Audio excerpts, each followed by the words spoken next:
아멘. 길을 가다 보면 가끔가다 공터가 있어요. 공터가 뭘까 이렇게 생각하다 보면 또 한참 지나가다 보면 이렇게 집이 많은 건축물이 지어지는 것을 보게 됩니다. 저 건축물이 뭘까 또 생각하다가 또 지나가다 이제 가끔 보면 그 건축물이 완성되면 저런 건축물이구나 라는 걸 생각하게 되죠. 사실 그 평지였을 때는 저희가 아무것도 모르는 것 같아요. 근데 건축가들은 이미 그 건축에 대한 모든 계획들을 다 갖고 있죠. 그래서 이 건물이 뭐 10층 높이가 될지 뭐 5층 높이가 될지 이게 도서관 건물인지 뭐 박물관 건물인지 건축가들은 이미 다 설계하고 있고 또 그 건축주들은 무엇을 건축할지를 알고 있죠. 근데 우리는 잘 모르는 거예요. 우리가 건축가가 아니기 때문에. 다르게 얘기하면 우리 삶도 마찬가지인 것 같아요. 우리 삶도 우리가 생각하고 살아가는데 사실은 모릅니다. 어떻게 생각할지. 근데 우리 인생의 건축가이신 우리 하나님은 이미 다 계획하고 준비하고 있는 것 같습니다. 성경에 보면 이제 양과 목자의 관계를 얘기하잖아요. 양들도 마찬가지인 것 같아요. 양들도 살아가다 보면 이 양들이 자기 이제 목자가 막 이끌어가는데 사실 양의 입장에서는 몰라요. 어디로 가는지도 모르고 또 무엇을 하기 위해서 나를 이끌어가는지 몰라요. 근데 목자는 다 가지고 있습니다. 이게 청사진이라고 하는 거죠. 어떤 계획들을 갖고 있습니다. 건축가들도 청사진을 갖고 있는 것처럼 이 양들을 이끌어가는데 목자는 이 양들의 죽음으로 못 끌어가는 게 아니라 정말 이렇게 펼쳐진 목초지로 이 양들을 이끌어가는 거죠.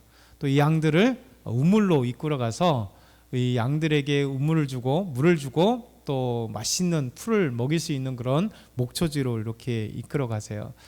그러니까 하나님은 우리의 인생을 향한 청사진을 갖고 있어요. 그렇죠? 빅픽처라고 하는 이 청사진을 갖고 있습니다. 그래서 하나님께서 우리를 가장 아름답고 좋은 곳으로 인도하시고 또 하나님 계획한 곳으로 인도하세요. 더 나아가서 성경에 보면 이 구원이라고 하는 이 놀라운 계획을 그냥 이루어진 게 아니고 하나님은 이미 오래전부터 계획하고 준비하고 청사진을 갖고 있는 거죠.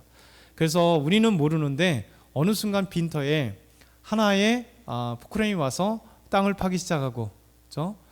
기초를 다지기 시작하고 어느 순간에 무엇인가 기둥이 세워지고, 그렇죠? 그러면서 하나씩 하나씩 만들어 가지는 것처럼 그때는 몰랐는데 지나고 보니까 하나님께서 내 인생을 이렇게 인도하셨구나. 하나님이 나를 이렇게 세웠구나. 그렇죠? 내가 왜 의정부 땅에 이렇게 기틀을 잡게 하셨을까? 그러니까 지나고 보니까 그래도 하나님이 우리 교회를 만나게 하셨고 또 예수 믿게 하셨고, 그렇죠? 우리 귀한 성도들을 보게 하신 거예요. 옆에 계신 분들 한번 볼까요? 우리 진자매도 앞에 다 이렇게 보면 자 보세요. 이분들은 그냥 만난 게 아닙니다. 자 다시 한번 손잡고 잘 만나셨습니다. 하나님의 계획입니다.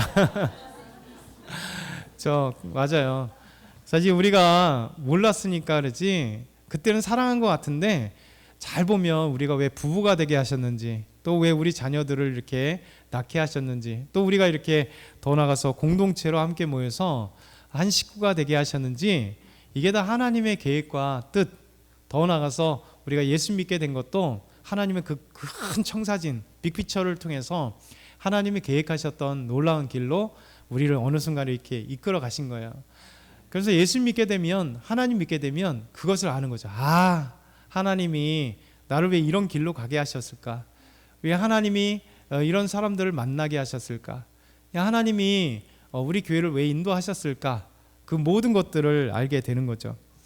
하나님께서 이제 계속해서 동방박사를 이끌어 가신 것도 하나님의 그 큰 청사진 안에, 구원의 청사진 안에 있는 것고, 하나님께서 이 헤롯에 의해서 죽음을 당할 뻔한 저 아기 예수님도 요셉에게 죄의 천사를 보내서 죄의 사자를 보내서 그의 꿈속에서 애굽으로 가게 하신 것도 하나님의 계획하심, 호사에서의 말씀에 대해 이미 계획하신 것을 이루시는 거고요. 오늘 하나님께서 우리에게 말씀하신 이 말씀도 하나님의 큰 구원 계획을 이루시는 청사진의 마련, 그리고 하나님께서 이끌어 가시는 거예요. 오늘 세 가지를 잠깐 살펴볼 건데 그 첫 번째가 이 천사는 꿈에서 다시 요셉에게 말씀하죠. 아기를 죽이려는 자가 죽었다. 이스라엘 땅으로 가라. 이렇게 말씀하세요. 우리 19절부터 20절 다시 한번 크게 읽어보겠습니다. 시작.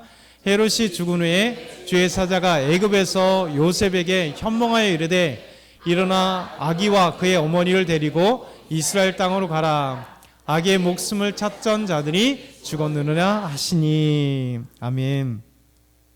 하나님은 베들레헴에서 요셉과 마리아 그리고 그의 사이에서 태어난 아기 예수님, 이 땅에 그리스도로 오신 예수님의 목숨을 헤롯에게서 살려주셨어요.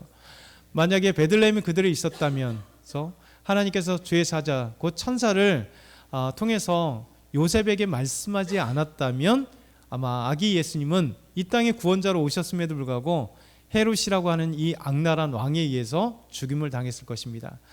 그런데 하나님은 모든 역사를 알고 계시고 인생을 알고 계시고 모든 것을 알고 계시기 때문에 저 하나님의 청사진은 하나님의 구원의 그 빅픽처는 반드시 이루시기에 하십니다.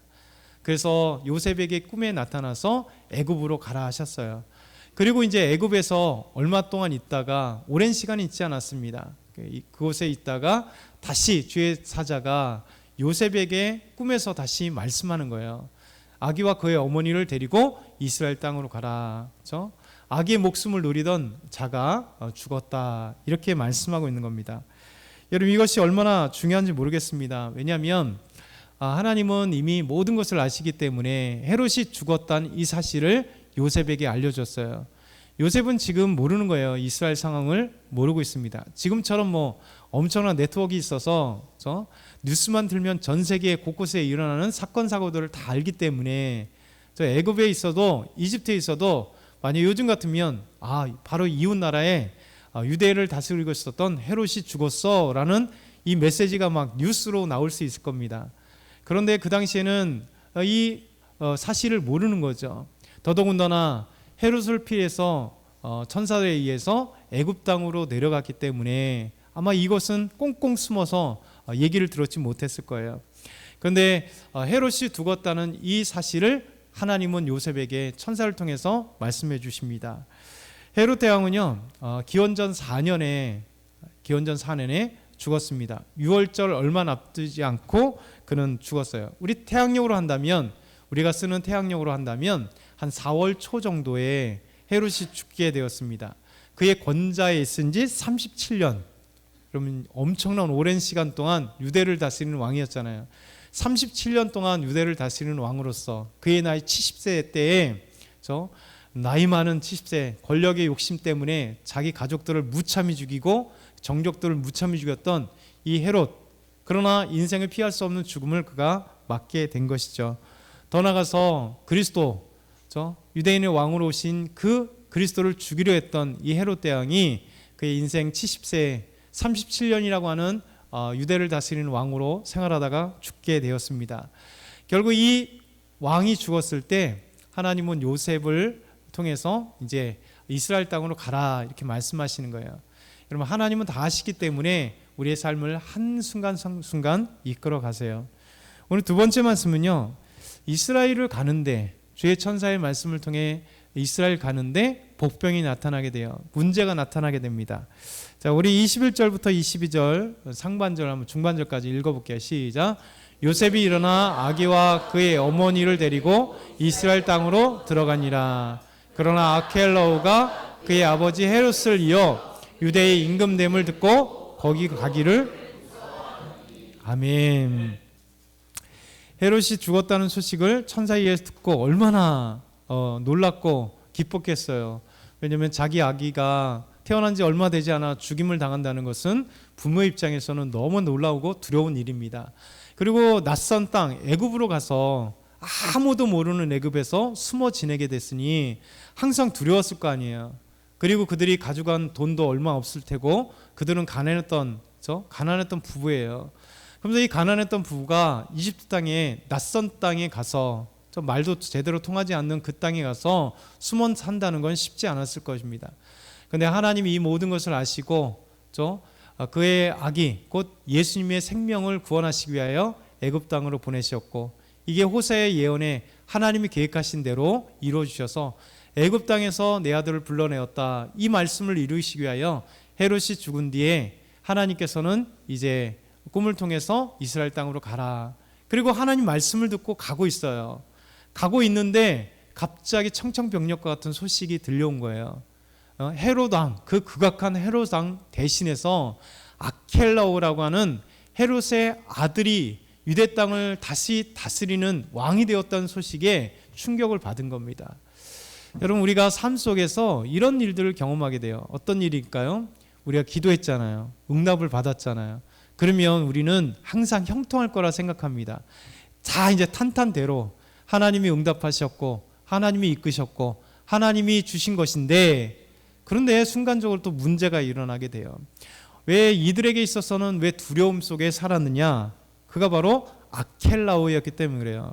이 아켈라오가 어떤 자였기 때문에 아켈라오가 왕이 되었던 헤롯 대왕 대신에 그의 아들 아켈라오가 왕이 되었다는 소식이 왜 요셉과 마리아를 두려움에 빠지게 했느냐? 그래서 이스라엘 땅으로 가기를 주저했느냐? 곧 예루살렘으로 가기를 주저했느냐라는 거죠. 이들은 사실은 애굽에 있다가 이스라엘 땅으로 가면 먼저 어디를 들렸겠어요? 예루살렘을 들리고 싶었습니다. 왜냐하면 아기가 태어났을 때 8일 만에 할례를 하고 누가복음에 의해서 그곳에서 하나님께 예배를 드렸 그들은 믿음이 출중했던 사람들이에요.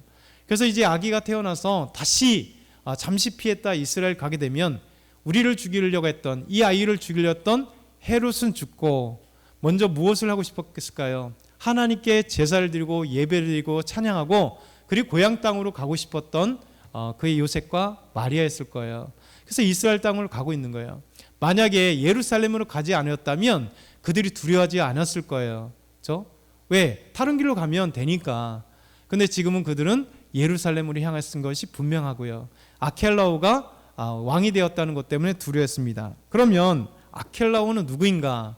아켈라오는 헤롯 대왕과 말케타라는 부인 사이에서 태어난 아들이었습니다.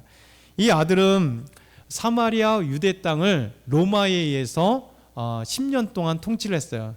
그러니까 헤롯 대왕이 죽은 BC 4년부터 AD 6년까지 10년 동안 유대와 사마리아 지역을 다스리는 왕으로서, 그리고 나머지 형제는 갈릴리 지역과 드라니고 주변의 지역에 또 형제가 다스리는 분봉왕으로서, 이 지역은 그래도 왕이라는, 정확한 킹은 아니지만 이 왕이라는 직임으로, 그리고 그 형제들은 우리 나중에 헤롯 세례 요한에서 벌려진 것처럼 가이사랴 빌립보를 다스리는 빌립과 또 옆에 있는 헤롯, 이 헤롯들 형제들은 또 지방의 분봉왕으로 있었던 거예요. 그래서 아켈라오는 가장 큰 땅 사마리아 지역과 유대 지역을 다스리는 왕으로 로마에 의해서 임명받게 되었습니다. 그런데 왜 아켈라오가 왕으로 있었다는 걸 두려워하냐면 아켈라오의 전행 때문에 그래요. 이게 아켈라오는 아버지와 동일하게 아주 폭정을 일으킨 자입니다. 이 아켈라오가 왕이 되면서 아버지 헤롯 대왕의 장례를 딱 끝내고 일주일 동안 애국하는 시간이 딱 끝내자마자 무엇을 했냐면 헤롯 성전, 예루살렘 성전이죠. 이 성전에서 무엇을 했냐면 축하 파티를 했습니다. 자기가 왕이 임명된 것을 축하 파티를 하면서 이 예루살렘 성전에 흰 옷 입고 들어가요. 그리고 와 켈라 왕이요 하는 이 축하객들과 함께 이 헤롯, 이 성전을, 하나님의 성전을 잔치장으로 만들어 버려요. 하나님께 예배드리는 곳을 잔치장으로 만들어서 그곳에서 자기를 왕으로 환호하는 자들의 소리와 그리고 그것을 축하하는 그것의 축제 파티로 만들었어요. 이것이 헤롯입니다. 헤롯 아켈라오예요. 두 번째 하는 건 진짜 중요한 거예요. 이 헤롯 아켈라오가 얼마나 폭정과 악행인지 제사장들이, 당시의 제사장들이, 특별히 대제사장도 그렇고 제사장들은 성직 매매로 이루어진 거예요. 그렇죠? 성직 매매로. 레위 지파 사람들이 제사장이 된 게 아니라 AD 1세기 때는 이 AD 로마가 다스릴 때부터 시작해서 성전에서 제사를 주관하는 제사장들은 성직 매매를 통해서 그 로마에게 이제 아부하고 로마에게 돈을 들여서 성직을 매매하는 거예요. 그래서 로마에게 임명받고 돈을 들였던 자들이 제사장이 되니까 제사장의 정통성이 사라지고요. 그러면 돈을 주고 제사장의 직분을 사면 무엇이 이루어져야 돼요? 돈을 벌어야 될 거 아니에요. 그렇죠? 다 그런 겁니다. 그러면서 이 제사장들이 이제 제사를 드리는 주관은 하는데 온전한 제사를, 온전한 예배를 드리기보다는 제사자들이 다 돈으로 보이는 거예요. 그래서 예물이 돈이고요. 그리고 예물에 있어서 또 환전이 돈이고, 그래서 예수님께서 성전에 들어가서 환전상을 다 쫓아버리고 양 파는 자, 소 파는 자를 다 쫓아버리신 이유가 있어요. 왜냐하면 이 성직 매매로 제사장들이 제사장이 되고 그리고 대제사장이 되니까 성전에서 어떤 일이 벌어지냐면 하나님께 드려지는 소나 양을 어떻게 되냐면 자기들에 의해서 자기들이 허락한 자들만 팔게 돼 있습니다. 그럼 자기가 하나님께 예배를 드리기 위해서 아름답게 준비된 소나 양을 하나님께 드려야 되는데 제사장이 노하는 거예요. 그럼 어떻게 됩니까? 제사장들이 원하고 하는데 거기서만 소나 양, 하나님께 드려야 될 제물들을 살 수 있는 거예요. 그러면 거기서 엄청난 폭리를 취하는 제사장들, 또 돈 바꾸는 환전은 뭐냐면 바벨론의 포로가 난 뒤에 전 세계로 흩어진 디아스포라 유대인들, 흩어진 유대인들을 디아스포라 유대인이라고 하는 거예요. 애굽에서 오기도 하고요, 저 지금의 투르키의 지역에서도 오기도 하고요, 저 메소포타미아 지역에서도 오고, 저 멀리에서 오랜 시간을 오려고 하다 보니까 그들은 하나님께 제물을 드릴 수 있는 양이나 소를 가지고 올 수 없잖아요. 그러니까 그들은 먼 곳에서 가지고 올 수 있는 돈을 가져오는 겁니다. 그러니까 돈을 가져오고 와서 거기서 소나 양을, 염소를 하나님께 제사를 드리기 위해서 그 사야 되는데 또 직접 사지 못하는 거예요. 그래서 환전이 이루어지는 겁니다. 성전에서만 활용되는 돈을 그들이 가져온 돈으로 바꾸는 거예요. 그러면 어떻게 됩니까? 환전에서 차익이 있죠. 그래서 환전상들이 엄청난 돈을 가지게 되는 거예요. 이런 매매로서 제사장들이 있으니까 전횡들이 이루어지는 거예요. 하나님께 온전한 예배를 드리고 하나님께 예배를 드려야 될 이 예배가 오히려 돈을 버는 도구가 되는 거예요. 그래서 유대인들은 너무나 분노에 찼었습니다. 이런 제사장들과 대제사장의 이 악랄함과 그리고 온전하게 하나님께 드리지 못하는 이 예배와 제사를 대해서 불만이 품었던 거예요. 그래서 이 불만 품었던 사람들이 이제 헤롯 대왕이 37년 동안 이 전횡을 통해서 그렇게 만들었는데, 그의 아들 헤롯 아켈라오가 왕이 됐을 때 유대 대표자들이 가서 이야기를 한 겁니다. 이제 우리에게 대제사장과 제사장들을 바꿔주십시오. 이렇게 성직 매매한 자들을 좀 바꿔주십시오. 그래서 온전하게 하나님이 원하시고 기뻐하시는 제사장들이 세워졌으면 좋겠습니다 라고 그렇게 간청을 했습니다. 헤롯 아켈라오는 이 얘기를 듣고 차일피일 미루는 거야. 우리가 로마의 황제를 접견하려고 하니까 지금은 할 수 없습니다. 그러면서 계속해서 이제 나누는 겁니다. 그러면서 이 얘기가 듣지 않다 보니까 이제 유대인들은 이제 점점점 분노가 쌓기 시작하는 겁니다. 왜? 37년이라고 하는 헤롯 대왕의 악행과 폭정 속에서 더더구나 제사장들의 이 불법을 통해서 쌓였던 것들이 이제 분노가, 아켈라오가 또 거절하다 보니까 분노가 폭발해요. 그 분노가 언제 폭발하냐면 6월절 때, 왜냐하면 6월절 때는 유대인들이 예루살렘 성전, 헤롯 성전이라고 하는데 헤롯이 중축했기 때문에 헤롯 성전에 일명 붙여지는 거예요. 그 성전으로 올라와서 예배를 드리기 위해서 유대의 모든 유대인들 그리고 디아스포라의 유대인들이 오다 보니까 그 유대인들이 많아지니까 여러분 많은 사람들은 이제 힘을 합할 수 있잖아요. 그래서 헤롯 아켈라오에게 가서 이 사건, 더더군다나 황금 독수리 사건이라는 것이 당시에 일어나면서 유대인들의 분노가 극에 달았을 때, 그런데 이제 유대인들이 이 봉기를 일으키려고 했을 때 이 헤롯 아켈라오가 어떻게 했냐면 군대를 보냅니다. 그리고 3,000명의 유대인들을 잔악하게 학살을 해요. 3,000명을. 그러니까 이 헤롯 아켈라오가 얼마나 아버지와 같은 폭정이 일어나는지 알죠. 이런 자입니다. 그래서 나중에 유대와 사마리아 지역의 대표자들이 로마까지 찾아가요. 헤롯 몰래, 아켈라오 몰래 로마에 가서 이 로마 황제에게, 아우구스투스 황제에게 이야기합니다. 유대 상황이 이렇습니다. 그리고 헤롯 대왕의, 당신의 친구 헤롯 대왕의 아들이었던 아켈라오가 이런 폭정과 폭행을 일삼습니다. 그러면 당신이 세운 유대 왕이 제대로 옹립하지 못할 겁니다. 왜? 유대 사회에 폭동이 일어나면, 여러분, 이 유대 사회 폭동이 일어나면 로마 황제가 좋아하겠어요? 자기 통치 지역인데.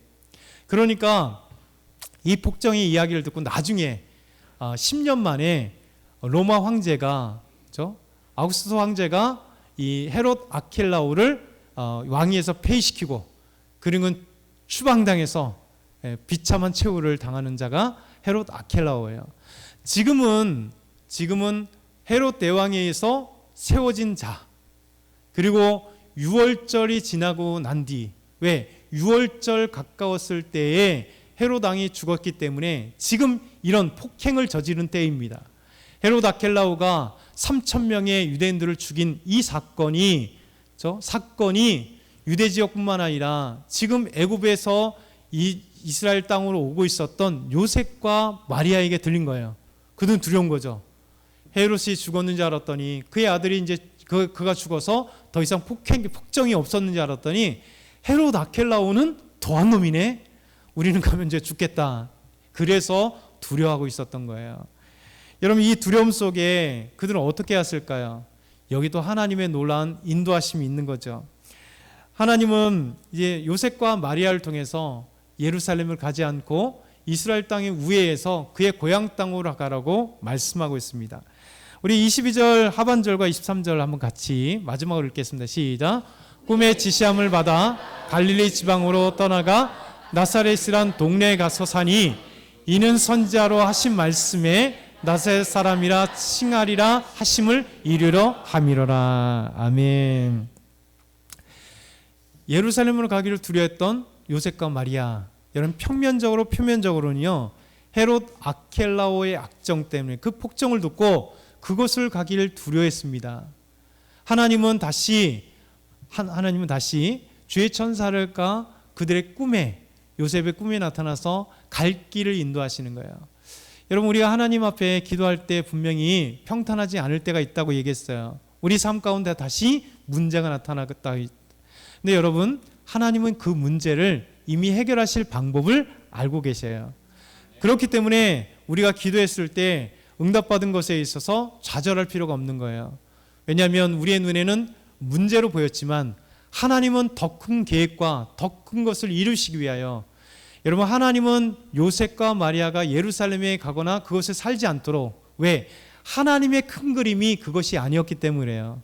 하나님은 요셉과 마리아가 그 고향 땅 갈릴리의 지역 나사렛에서 다시 살게 하시기 위한 하나님의 놀라운 큰 그림, 밑그림이 있었다는 거죠.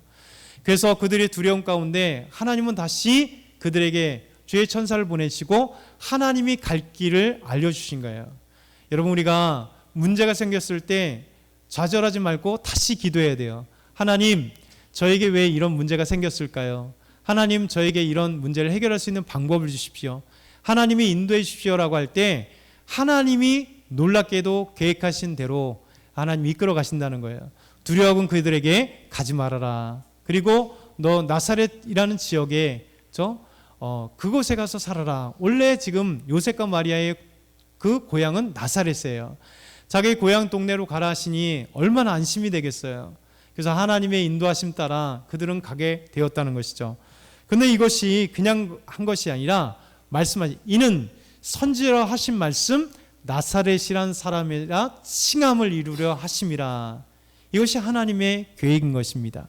여러분, 일상 보면 요셉과 마리아가 그냥 살아가는 것 같지만 하나님이 그들 삶 가운데 임하셨고 그들의 삶 가운데 하나님이 지시하시고 인도하세요.